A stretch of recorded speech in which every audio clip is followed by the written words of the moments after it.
Sizə ingilis dilini daha tez, daha təbii, daha axıcı danışmaq üçün ən güclü və elmi əsaslı yollardan biri haqqında məlumat vermək istəyirəm. Shadowing.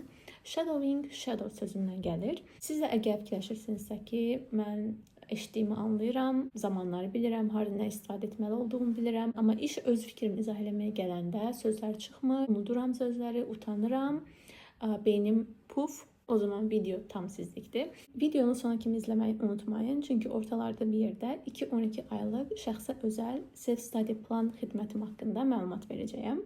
Ən birinci buna baxaq. Shadowing nədir? Shadowing beynimizdə danışıq üçün bir avtopilot yaradır. Belə bir sual verin. Beynimiz bir dili necə öyrənir? Necə olur ki, uşaqlar 1-2 il ərzində artıq öz fikirlərini izah edə bilirlər, amma biz bəzən olur ki, dili illərlə öyrənirik, amma çox zaman faydasız olur, yəni nəticə əldə edə bilmirik. Və bunların hamısının ən sonunda əsəbləşdirən hiss isə biz bir sözü bilirik, bildiyimizi bilirik, amma söz çıxmır. Buradakı problem yaddaşda deyil, həmin dili beynimizin necə emal etməyindədir. Shadowing ingiliscə shadow sözündən gəlir, kölgə deməkdir. Yəni ki, biz bir insanın dediklərini eyni ritmdə, eyni intonasiyada, eyni vurğularla deyirik. Bu imitasiya deyil, beynimizi sadəcə real ünsiyyət halına salır. Bir növ beynə deyirik ki, biz artıq Azərbaycan dilində yox, bu dildə danışırıq, bu dildə fikirləşirik, hərəkətə keç. Shadowing zamanı eşitməmiz, danışığımız və beynimizin nitq mərkəzi eyni anda işləyir və elə bu səbəblə də shadowing ən sürətli və ən effektiv nəticə verən metodlardan biri sayılır. Gəlin bunu açaq. Biz danışanda beynimizin 3 əsas hissəsi aktiv olur. Birincisi auditory cortex. Bu hissənin funksiyası səsi eşitmək və qəbul etməkdir. İkincisi isə Broca's area. Bu hissədə fikrimiz tamamlanır və yaxud da ki, fikrimizi əvvəlcədən planlayırıq. Üçüncü hissə isə motor cortex. Bu hissənin funksiyası isə dodaq, dil və çənə əzələlərini hərəkət etdirməkdir. Biz bir şey eşidəndə sadəcə birinci hissə, yəni ki, auditory cortex işləyir. Yəni buna eyni zamanda passiv öyrənmə də deyilir. Shadowing edərkən isə bu üç hissənin üçü də eyni anda işləyir. Və bu da aktiv öyrənmə sayılır. Beyində nevrokörpülər yaradır. Neyronlar bir-birinə belə bir siqnal göndərir. Əgər biz bu dili tez-tez istifadə ediriksə, biz bunu avtomatlaşdıraq. Biz növbəti səfərlərdə daha az enerji sərf etmək istəyiriksə, biz həmin vərdişi və yaxud da ki, həmin sözləri avtomatlaşdırmalıyıq. Biraz da beynin vərdiş mexanizminin yaratmasına bənzəyir. Yəni beyin bir şey davamlı edirsə, enerjini saxlamaq adına, yəni enerjini fərqli şeylərə saxlamaq adına həmin o etdiyimiz şeyləri avtomatlaşdırır. Beləcə sözləri demək nəzərə yaddaşına çevrilir, sözlər reaksiyaya çevrilir və danışmaq fikirləşmədən olur və uşaq da bir dili eyni ilə bu mexanizmlə öyrənir. Niyə shadowing ən effektli metoddur? Bunun üçün bir çox səbəb var. Shadowing beyni tərcümə etmədən fikirləşməyə məcbur edir. Bir dilin melodiyasını hiss etdirir. Frazaları hazır, şablon halında öyrənir. Danışanda stoplamağı azaldır. Sözlərimizi, cümlələrimizi həmin dilin aksentinə uyğunlaşdırır. Danışığın axıcılığı nədən ibarətdir? Beynin cavab vermə sürətindən. Və shadowing bu sürəti ən az 2-3 dəfə artırır. Məsələn, belə bir cümlə, I didn't expect that. Əgər biz tərcümə ediriksə, artıq birinci biz bunu Azərbaycanca fikirləşirik, daha sonra deyirik. Amma shadowing edən beyin isə bunu birbaşa şablon halında öyrəndiyi üçün birbaşa deyəcək, I didn't expect that. Tərcüməyə ehtiyac yoxdur. Artıq bilir ki, bu söz o deməkdir. Və əgər mən bu fikri bildirmək istəyirəmsə, artıq Azərbaycancasından tərcümə etməyəcəm. Artıq məndə şablonlaşıb və mən bu cümləni şablon halında istifadə edəcəm. I didn't expect that. Bu qədər. Və bunu hər dəfə fərqli frazalara, fərqli fikirlərə apply elədikcə artıq danışıq sürəti partlayış kimi artır. Bu arada şəxsi study planım haqqında məlumat vermək istəyirəm. 8 həftəlik IELTS imtahanı üçün olan self-study planımdan sonra istədim ki, həm IELTS, həm ingilis dili, həm ingilis dili ilə bağlı fərqli məqsədləri olan insanlar üçün şəxsi self-study planı hazırlayım. Bu plan 2-12 ay əhatə edəcək və sizin hədəfinizdən, bu dili niyə öyrənmək istəməyinizdən asılı olaraq vaxt dəyişəcək təbii ki. Şəxsi study planı hazırlayarkən əvvəlcə sizin səviyyəniz yoxlanacaq və bu səviyyə yoxlanışından əlavə sizə bəzi suallar veriləcək. İngilis dili öyrənməyinizlə bağlı ya da ki, öyrənmə hədəfinizlə bağlı və siz o suallara cavab verəcəksiniz. Shadowing etmək üçün də orada hazır materiallar olacaq. Yəni sizi yönləndirə biləcəyim materialları verə biləcəyəm. Həftəlik izləmə və inkişaf prosesi üçün də cədvəllər olacaq. Nəyə oxumalı olduğunuzu bilmirsinizsə, hansı kitabları oxumalı olduğunuzu bilmirsinizsə, özünüzə uyğun gündəlik və ya həftəlik ritm tapa bilmirsinizsə, məqsədiniz var, hədəfiniz var, amma planınız yoxdursa və bunu yarada bilmirsinizsə, o zaman bu xidmət tam sizin üçündür. Xidmətdən yararlanmaq üçün və yaxud da ki, sadəcə məlumat almaq üçün Instagram üzərindən bu səhifədən mənimlə əlaqə edə bilərsiniz. İndi isə ən maraqlı və ən əsas yerinə gəldik. Shadowing necə etmək olar? Shadowing etmək üçün siz bir rutin hazırlaya bilərsiniz. Yaxşı olar ki, bunu hər gün eləyəsiniz təbii ki. Amma ən başlarda rutin sadə olmalıdır və effektiv olmalıdır. Bir şey vurğulamalıyam ki, hər nə qədər shadowing effektiv olsa da bir o qədər də yorucudur. Hal-hazırda fransız dili öyrənirəm və bunu 15 dəqiqədən çox eləyə bilmirəm. Çünki həqiqətən də həm bura işləyir, həm bura işləyir, həm bura işləyir. Üçü də eyni anda işlədiyinə görə insan yorulur tez. Ona görə ilk başlarda əgər sizin səviyyəniz də aşağıdırsa, məsələn A1, A2 səviyyələrindəsinizsə, onsuz gündəlik 1 dəqiqəlik eləyə bilərsiniz. Hələ ki onu anlamaq üçün, yəni ki, eləyə bilirsinizmi, xoşunuza gəlirmi ki, xoşunuza gəlməsə də eləməlisiniz əslində. Ən başlarda 1 dəqiqə üzərindən irəliləyək. Siz bir səs tapırsınız, məsələn, videoda ola bilər, fərqi yoxdur və yaxud da ki, hansı filmin 1 dəqiqəsi də ola bilər, videonun 1 dəqiqəsi də ola bilər.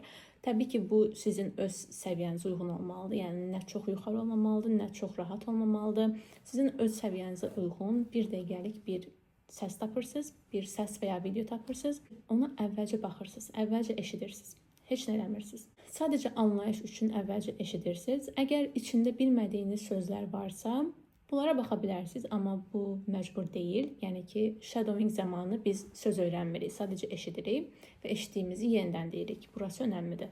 Amma əgər olsa ki, içiniz rahat deyil, yox mən həmin sözün mənasını bilməliyəm, tam anlamaq istəyirəm, o zaman bir neçə sözün mənasına baxa bilərsiniz. Amma mən deyərdim ki, bunu hər söz üçün eləməyin. Davamlı olaraq gördüyünüz bir söz varsa, məsələn, 2-3 dəfə istifadə olunur və siz o sözün mənasını bilmirsiniz, o zaman baxa bilərsiniz. Amma hər dəfə bilmədiyiniz söz üçün dayananda artıq bu iki işi eyni anda eləmiş kimi olursunuz deyə yaxşı olmayacaq, yəni effektiv olmayacaq. Ona görə birinci dəfə sadəcə eşidirsiniz, anlayış üçün söhbət nədir videoda. Daha sonra mətni açırsınız. Mətni oxuya-oxuya bir dəfə də dinləyirsiniz. Ürəyinizlə oxuya bilərsiniz. Üçüncü dəfə artıq shadowing edirsiniz. Yəni eşitdiyinizi eyni anda siz də deyirsiniz. Eyni ritmdə, eyni intonasiyada, eyni vurğuda. Unutmayın, bu üçü çox önəmlidir. Bilər ki, bəzi hissələr sürətli olsun və siz həmin sürətlə deyə bilməyəsiniz. O zaman arxaya alıb yenidən həmin hissəni deməyiniz məsləhətlidir. Sonra nə oldu? Birinci eşitdiniz, birinci sadəcə baxırsınız, heç nə demirsiniz, heç nə oxumursunuz. İkinci hissədə mətni açırsınız, mətnlə birlikdə dinləyirsiniz. Üçüncü hissədə mətnə baxıb eyni anda onunla birlikdə deyirsiniz və sonuncuda mətnə baxmadan, mətni bağlayaraq onunla eyni anda təkrarlayırsınız. Baxın, burada 4 addım oldu əslində, amma siz bunu təbii ki, zamanla artıq vərdiş halına saldıqdan sonra 3 addıma və ya 2 addıma da sala bilərsiniz, hətta 1 addıma da, yəni birbaşa belə videonu açıb shadowing edə bilərsiniz. Əsas odur ki, mükəmməl olmağa yox, ardıcıl və davamlı olmağa çalışmaq lazımdır. Bayaq da dediyim kimi A1, A2 səviyyəsində gündəlik 5-10 fraza öyrənə bilərsiniz. Yavaş sürətlə deməyiniz məsləhətlidir. Bu 1 dəqiqə də ola bilər, 2 dəqiqə də ola bilər. Orta B1, B2 səviyyələrində biraz daha yüksək, məsələn 3 dəqiqə, 6 dəqiqə belə apara bilərsiniz. Yuxarı səviyyələrdə isə artıq siz filmlər izləyə bilərsiniz ya da ki, filmlərdən fraqmentlər izləyə bilərsiniz və yaxud da ki, videolardan bir videonu tapa bilərsiniz və onu bütün shadowing edə bilərsiniz. 10 dəqiqəlik, 15 dəqiqəlik, 20 dəqiqəlik hətta. Shadowing üçün ən yaxşı məzmunlar, məsələn, seriallar ola bilər, hansı ki, orada real ünsiyyəti, real sürəti, real intonasiyanı eşidirsiniz.